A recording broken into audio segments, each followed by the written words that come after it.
Herkese selam. Bu videomda sizlerle birlikte file şapka çalışacağız. Hanımlar ben şöyle 3 tane model çalıştım. Hemen hemen birebir aynı bu modellerimiz. Bu ikisi kağıtip, bu ince yapılı bir kağıtip, bu kalın yapılı bir kağıtip. Çok hafif üstünde ölçüsüyle oynamalar olabilir. Çünkü kağıtiplerin kalınlığı, inceliği ve tığımızın ölçüsü çok önemli burada. İnce bir tığ ile örüyorsak sıramızı ona göre ayarlayacağız. Kalın bir tığ ile örüyorsak da yine sıramızı ona göre ayarlayacağız. İpimizin kalınlığı, inceliği dediğim gibi burada da çok önemli bir rol teşkil ediyor. Bu file şapkamı rafya iple ördüm. Daha yumuşak ve daha böyle kırılabilir bir yapıda. Bu ikisi daha sert oldu. Bu şapkamı hala ütü yapmadım ama bakın form olarak gerçekten harika oldu. Şimdi sizlerle hangi iplerle ve hangi tığ ölçümüzle çalışacağız? Hemen ondan bahsedeyim. Şöyle bakın koton bir pullu ip karıştıracağız ve böyle yerli rafya ile çalışacağım ben bu file şapkamızı. Bir tık daha kalın bir yapıya sahip olacak bu file şapkamız. Onun için de bakın şöyle 4 milimlik bir tığ kullanacağız. İki ipimi birleştiriyorum.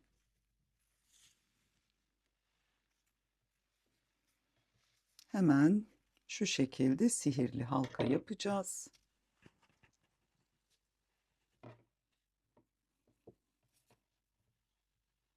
Bakın buradan battım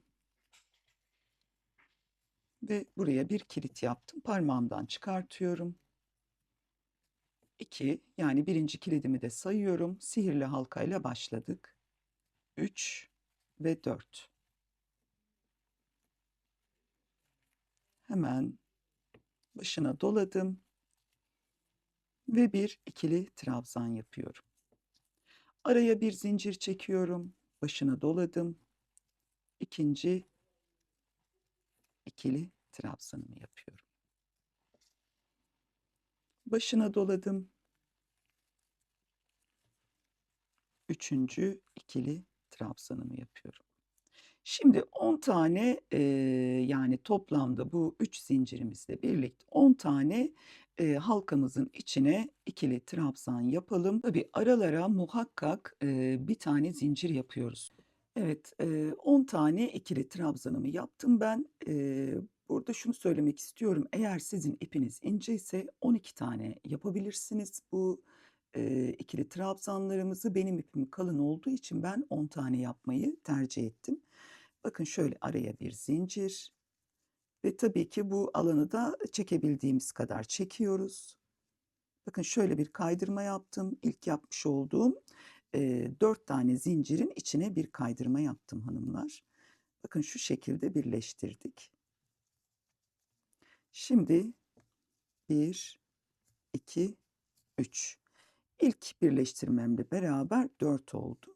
Bu kısımda ne yapıyoruz sevgili hanımlar? Tığımın başına doladım. Bakın hemen buradaki ikili trabzanın tepesine batıyorum. Ve tekrar bir ikili trabzan yapıyorum. Araya bir zincir çekiyorum. Aynı noktaya geliyorum. Ve tekrar bir ikili trabzan yaptım. Şimdi bu sırada yapacağımız işlemi size söyleyeyim. Bir tek bir çift olarak ilerleyeceğiz ama bu aralara muhakkak bir adet zincir çekiyoruz. Her ikili trabzan yaptığımızda araya mutlaka bir zincir çekmemiz gerekiyor. Tekimi yaptım. Hemen yanındaki ikili trabzanın bir de gövde kısmına batıyoruz. Bunu da unutmayın lütfen. Araya bir zincir çektim. Aynı noktaya bir daha batıyorum. Ve tekrar bir ikili trabzan. Araya bir zincir çektim. Hemen bakın yanındakinin tepe noktasına batıyorum. Pardon, gövde kısmına batıyorum. İkili trabzan. Buraya tek yaptık. Araya bir zincir. Hemen yanındakine çift yapıyoruz. Bir çift bir tek yapıyoruz hanımlar. Evet, sıra sonuna geldik arkadaşlar. Bakın bu 4 zincirimizden sonra çiftle başlamıştık. Şimdi burada çiftle bitiriyoruz. Arada bir tane bakın tekimiz kaldı. Hemen buradan tekrar bir kaydırma yapıyorum ve bir kilit zincir yaptım. Şimdi bu kilit zincirle beraber yine 4 tane zincirimizi toplamda elde etmiş oluyoruz. Şimdi bu kısımda sevgili hanımlar buraya 2 tek bir çift yapacağız. Hemen bakın bu bir önceki sırada yapmış olduğum çiftin üstüne 2 tane tek yapıyorum. Araya bir zincir, geldim. Hemen yanındakine yine tek yapıyorum. Araya bir zincir. Şimdi bu kısma çift yapacağız. Gövde kısmına batıyorum.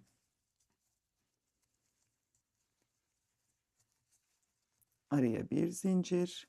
Tekrar aynı noktaya yine batıyorum ve çiftimi oluşturuyorum. Şimdi bu sırayı da tekrar sıra sonuna kadar devam edelim. Burada yine görüşelim. Evet, tekrar sıra sonuna geldim. Bakın buraya 2 tekimi yaptım. Şimdi burayı çiftlememiz gerekiyor. Yine araya bir zincir çektim. Tam şu dip noktasına batıyorum. Buradaki yukarı çıkmış olduğumuz zincirin. İkili trabzan yapıyorum. Araya bir zincir. Şimdi birleştirmesini yapıyorum hanımlar. Ve tekrar bir kilit zincir yaptım. Bakın burayı çiftlemiş olduk. Şöyle 2, 3 ve 4 yapıyoruz. Evet, şimdi bu noktada ne yapıyoruz? Hemen yanından çiftle başlayalım. Bu sıramız 3 tek bir çift olacak. Ama direkt çiftle başladım ben. Araya bir zincir. Aynı noktaya yani tekrar batıyorum. Ve yine bir ikili trabzan yaptım. Bakın tam bu kısma. Araya bir zincir geldim şimdi. Hemen yanındaki ikili trabzanın gövdesinden battım. Araya bir zincir. Şimdi burayı üçlüyoruz.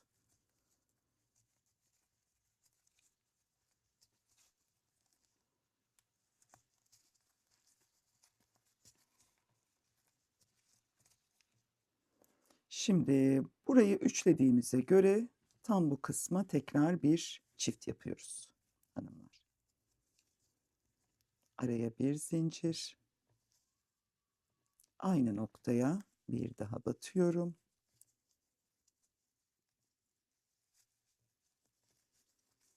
Bakın bu şekilde ilerleyeceğiz. Tekrar sıra sonunda görüşelim.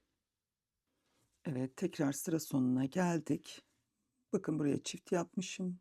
Buraya da 2 tane tek yaptım. Şimdi 3. tekimi de bu yukarı çıkma zincirimi bağlayacağım. 3 tekimi de burada oluşturmuş oluyorum. Hemen şöyle bir kaydırma tekniğiyle birleştirdim. Bakın. Bir çift, 3 tek, bir çift. Tekrar buradan toplamda 1, 2, 3 ve 4 zincirimizi yaptık. Hemen yanından başlıyorum. Bir tek yaptım. Bir zincir. Bir tek yaptım. Bir zincir. Bir tek yaptım. Ve bir zincir. Şimdi çiftlerimizi nereye koyacağımıza bakalım bir. Bu başlama zincirimiz arkadaşlar hemen bu kısma yapalım. Çünkü bakalım bir çift burası. Evet, bu kısma yapabiliriz.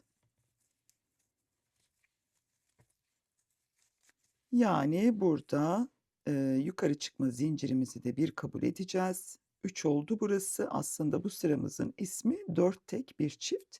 Ama şimdi hafif bir kaydırma yaptım ben. Merak etmeyin, sıra sonunda yine burası kendi sayılarını bulmuş olacak.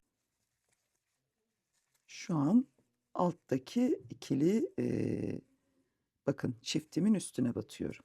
Bir zincir. Şimdi buraya bir çift yapalım. Çünkü 4 tekimizi yaptık. Bir zincir. Aynı noktaya yine ikili trabzan yapıyorum ve tekrar bir zincir. Bu sıramızı da bu şekilde tamamlayalım. Burada yine buluşalım. Evet, tekrar sıra sonuna geldim. Bakın buraya çift yaptım, buraya tek yaptım. 1, 2, 3. 3 tane de burada var. Yani bu sırayı yine dörtlemiş oluyoruz sevgili hanımlar. Hemen şuradan tekrar birleştirmemi yapıyorum.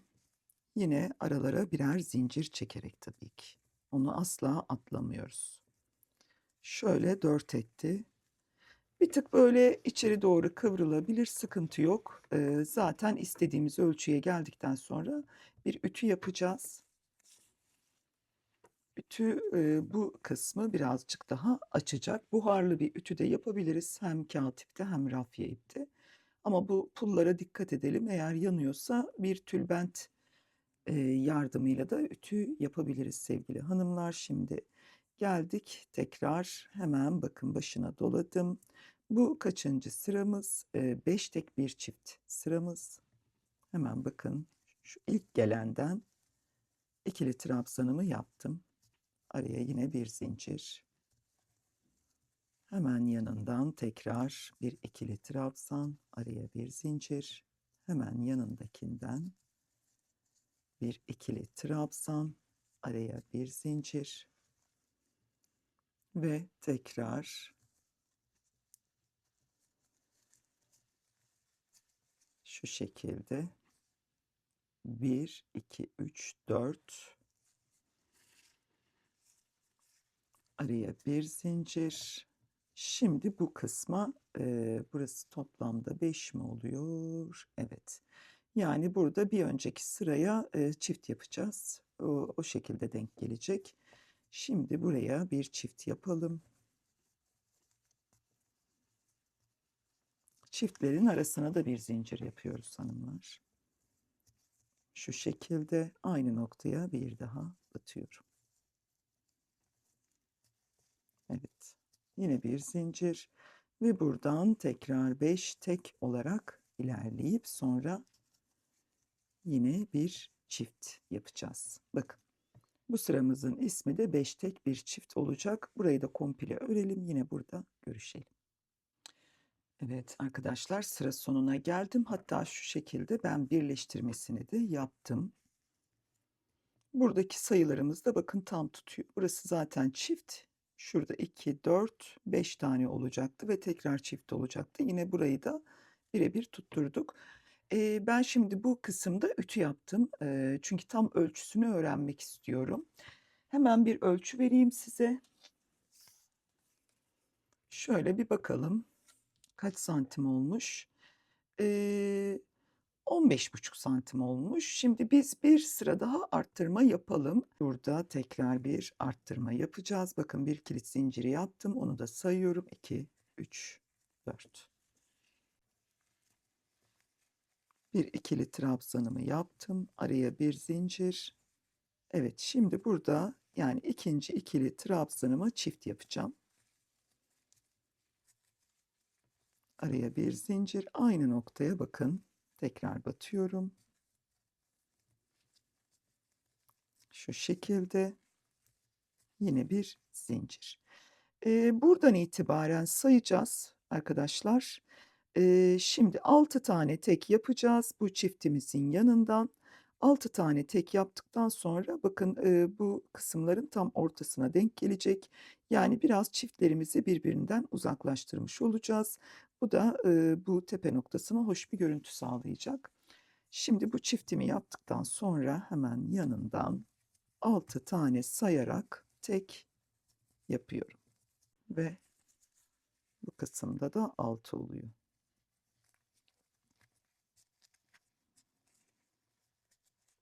Şimdi çiftimi yapabilirim.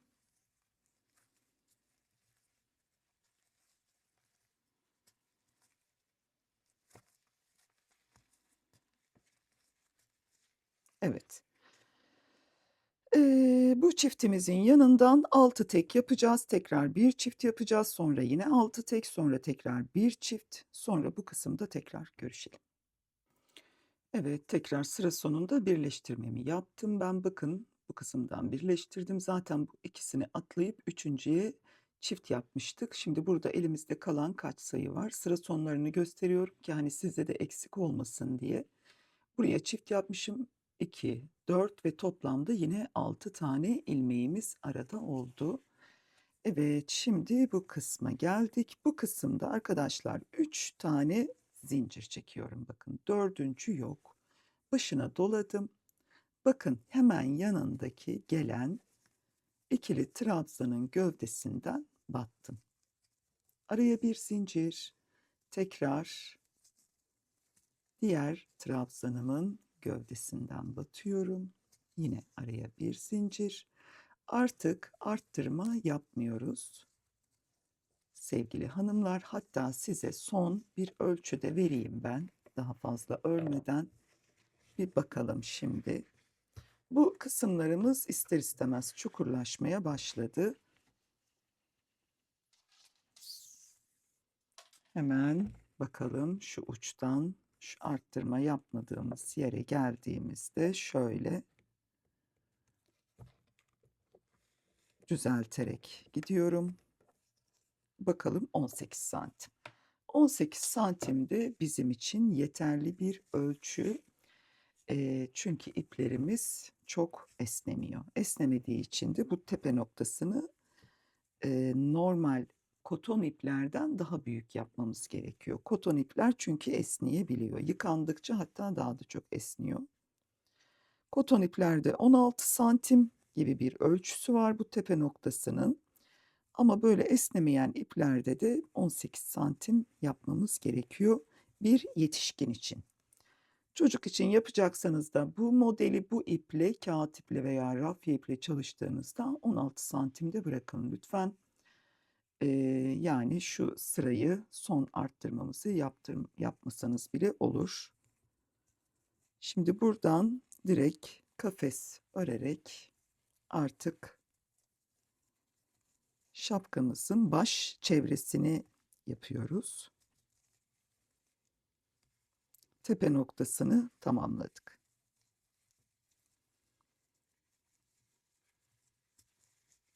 Evet.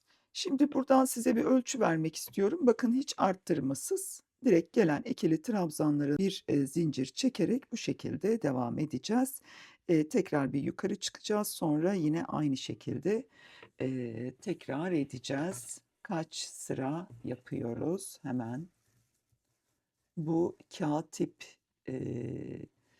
daha kalındı yapı olarak diğer kağıt tipime nazaran, buna nazaran. O yüzden bunun ölçüsünü ben baz alıyorum. Şimdi burada en son arttırmayı nerede yapmışım? Bakın burada yapmışım. 1, 2, 3, 4, 5, 6. 6 sıra buraya da kafesimizi yapalım. Ondan sonra tekrar görüşelim sevgili hanımlar. Şu şapkalarımı da bir düzeltiyorum şöyle. Şu şekilde. Evet sevgili hanımlar, buraya 6 tane kafesimizi yaptıktan sonra bu son arttırmadan sonra tabii ki 6 kafes yapıyoruz arttırmasız. Şimdi bu kısımda tekrar bir arttırma yapacağız. Bu da şapkamızın gölgelik kısmına geçmiş oluyoruz tam bu kısımda. Hemen buradan tekrar bir 4 zincirimi çektim. Tığımın başına doladım. Bakın yine tekrar yanımızdaki ikili trabzanın gövde kısmına batıyorum. Tekrar bir ikili trabzan yaptım. Araya bir zincir. Aynı noktaya tekrar batıyorum.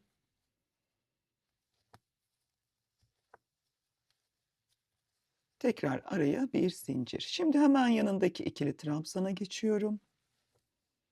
Yine gövde kısmına battım. Sadece bu kısma tek yapıyoruz hanımlar.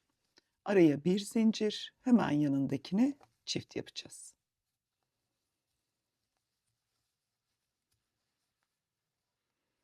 Yani bu arttırma sıramızın adı bir tek bir çift şeklinde.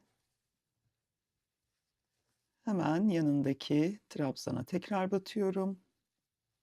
Tekrar bir zincir ve yanındaki trabzana tekrar batıyorum ve buraya da bir çift yapıyorum. Aynı noktaya çift yapıyorum yani. Tam bu kısma.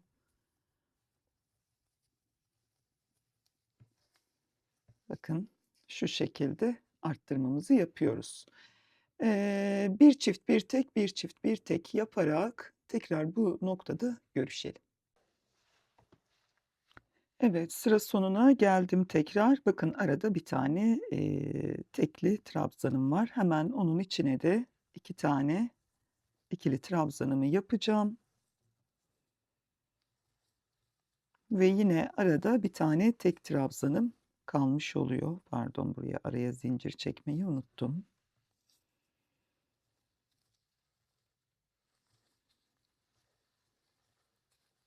Evet. Şimdi bu noktadan tekrar birleştirmesini yapacağım. Bakın çiftle başladım. Yukarı çıkma zincirim hariç. Dönüp geldiğimde yine çiftle bitirmiş oluyorum. Hemen yine bu araya da bir tane zincir ve bir kaydırmamı yaptım. Birinci kilit zincirim 2, 3 ve 4. Şimdi buradan itibaren tekrar kafes örmeye başlıyoruz arttırmasız.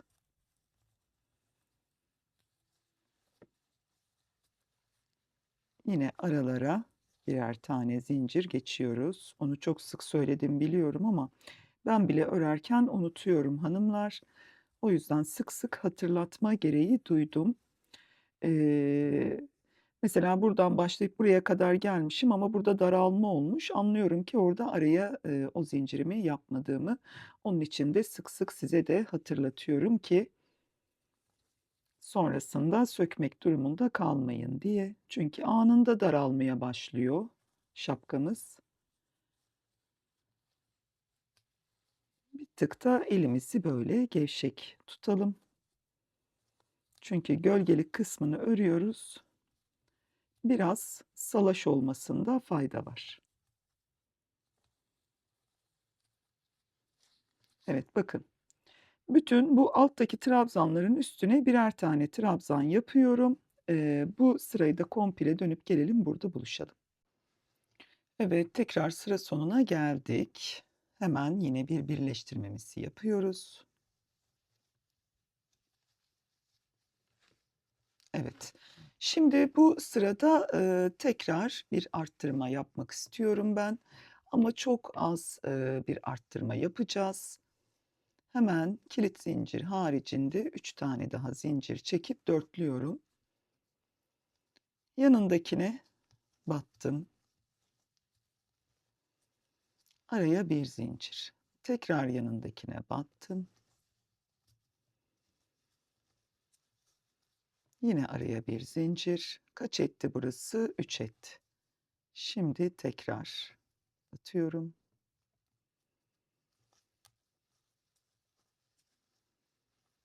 Araya bir zincir. Burayı 6 yapacağız arkadaşlar. 6 tane tek, bir çift yapacağız.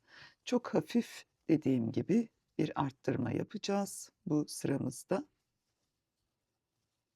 Bakalım neredeyiz? 2, 4, 6. Araya bir zincir. Şimdi bu kısma çift yapalım. 6 tek, bir çift yapalım.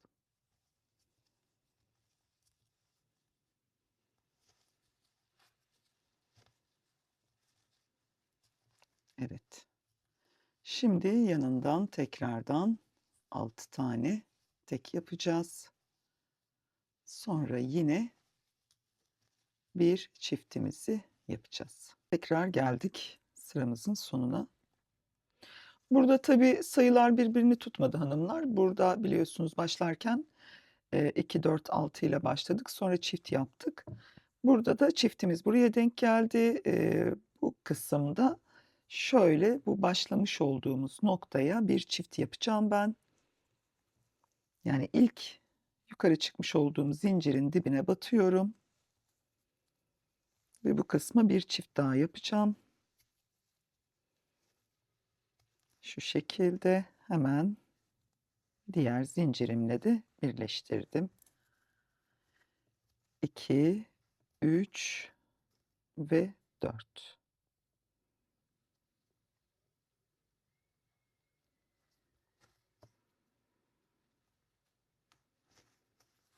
Evet. Şimdi hemen yanındaki ikili trabzanın gövde kısmına battım ve yine bir ikili trabzan yaptım. Tekrar zincir ve tekrar ikili trabzanın üstüne bir ikili trabzan daha.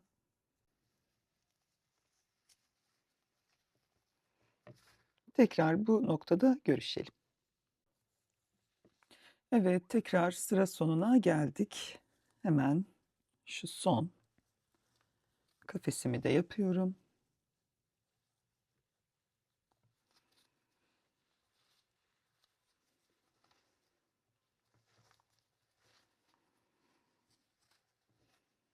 Tekrar bir zincirimi de yaptım ve buradan yine bir kaydırma tekniğiyle birleştirmemi yaptım. Bakın. Şimdi bu kısımda artık sık iğnelerimize geçebiliriz sevgili hanımlar. Bu kağıt ip şapkamda bakın şöyle 2 sıra sık iğne geçtim. Diğerlerinde tek sıraydı bu. Şimdi bu şapkama da ben 2 sıra geçmek istiyorum. Daha hoş bir görüntüsü oluyor. Hemen buradan zaten bir kilit zinciri yapmışız. Hemen yanından bakın şu şekilde bir tane boşluğa ve bir tane trabzan başına. Bir boşluğa, bir trabzan başına şeklinde sık iğnelerimizi örüyoruz. Bu arada bir tane pullu ipim bitti benim. Normalde 50 gram oluyor biliyorsunuz. Pullu iplerin bir yumağında. Bir tanesini bitirdim, ikinciye geçtim. Şapkamı bitirdikten sonra bir de tartacağım. Kaç gram ip kullanmışız ona bakacağız. Şimdi bu sırayı komple sık iğne yapalım. Hatta burada birleştirip tekrar üstüne de bir sık iğne yapalım. Yani 2 tane sık iğnemizi yapalım sonra tekrar görüşelim. Yaptım bakın. Harika oldu gerçekten ben çok beğendim bu şapkamızı. Hemen şuradan bir kaydırma yapıyorum. Şu şekilde ipimi keseyim hatta.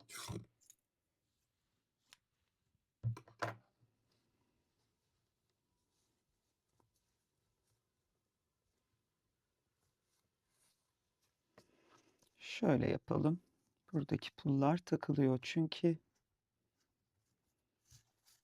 Teker teker çıkaralım. Sonra da arkaya alalım. Bakın buradan girdim.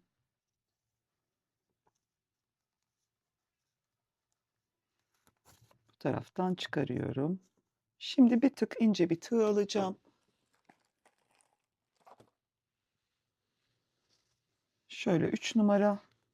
Hemen bu arkadan da şuradan giriyorum ve ipimi aşağıya doğru çekiyorum. Tek tek çekelim çünkü pullarımız takılıyor. Bakın şöyle bir görüntü oluştu.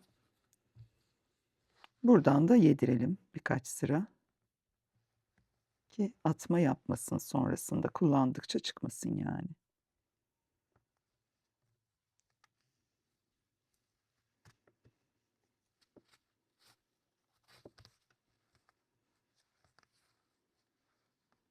Hemen buraya da alalım.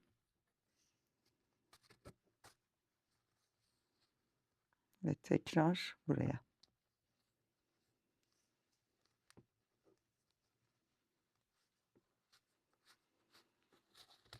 Evet, sıkı sıkı oldu. Bakın buradan artık kesebiliriz bu ipimizi.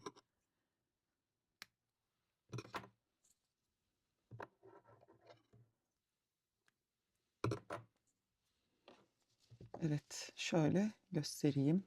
Hemen bir ütü yapacağım arkadaşlar. Sonra da kaç gram ip kullanmışız tartıp söyleyeceğim size. Evet sevgili hanımlar, şimdi ütümü de yaptım ben. Bakın gerçekten çok güzel bir şapka oldu. Bu kısımları çok hafif volanlandı ama çok yakıştı. Bunlar daha bakın şapka şeklinde oldu. Bakın zaten anlayacaksınız farkını da. İçi şu şekilde. Bakın.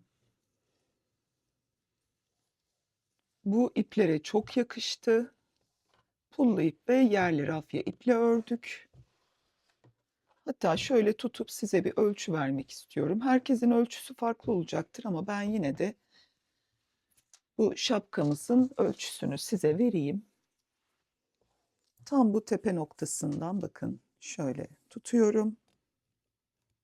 23 santim, hatta tam tepe noktasının başlangıç noktasına tutayım. 24 santim. Şu kısmını vereyim kabaca. 20 santim ve gölgelik kısmını da vereyim. Bakın şöyle. 38 santim arkadaşlar gölgelik kısmı da. Gerçekten harika oldu. Aslında birebir aynı modeller, sadece bu kısmında bir arttırma yaptım ben. Ve şu başlangıç kısmında da ipim kalın olduğu için sihirli halkamın içine 10 tane yaptım. Diğerlerinde 12 yapmıştım arkadaşlar. Bakın kağıt iplerde 12 ile başladım. Bu ipim çok kalın olduğu için 10'la başladım. Sadece bu gölgelik kısmında 2 tane arttırma yaptım. Mesela bu kağıt ipimde yapmamıştım. Şöyle göstereyim. Sadece bir tane arttırma var bu kısmında. O yüzden bu birazcık daha böyle Kore versiyonu bir şapka olarak indi aşağı. Daha düz iniyor yani. Bu bir tık daha kıvrılıyor ama çok yumuşak oldu. Bakın o kadar kalın iple ördüm ama gerçekten yumuşacık bir şapka oldu. Bu da rafya ipli. Sadece bu rafya ipim daha inceydi. Bu rafya ipime nazaran ve bunu bir de çift iple ördüm tabii ki. Bunu kızıma yapmıştım zaten. Bunun ölçüleri de fark ediyor. Bunun tepe noktası 17 santim. Bunun tepe noktası 18 santim arkadaşlar. Bunu da aklınızdan çıkarmayın. Bakın şu şekilde koyuyorum şapkamı.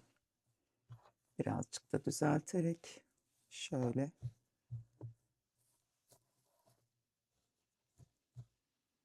Kameramı da uzaklaştırayım. Şöyle göstereyim sizlere. Bakın. Gerçekten dantel gibi bir şapka yaptık. Ben çok beğendim. Bu da ilk yapmış olduğu. Bakın simli, pullu. Ama bu kendinden pullu tabii ki. Evet, şimdi arkadaşlar videomu burada bitiriyorum. Kanalıma abone olursanız çok sevinirim. Bu şapkalarımızı beğenmeyi unutmayın lütfen. Şöyle göstereyim size. Bakın üst üste koyuyorum. Zaten aradaki farkı da anlayacaksınız. Bütün detayları açıklamalar kısmına yazacağım. Eğer bu şapkalardan tekrardan kağıt iple de çalışmamı isterseniz, bir de onu görmek isterseniz ki dediğim gibi ölçüleri çok yakın birbirine, yorumlara yazın. Kağıt iple de videosunu çeker paylaşırım. Şimdilik videomu bitiriyorum. Bir başka projede görüşmek üzere. Hoşça kalın. Sevgiyle kalın hanımlar.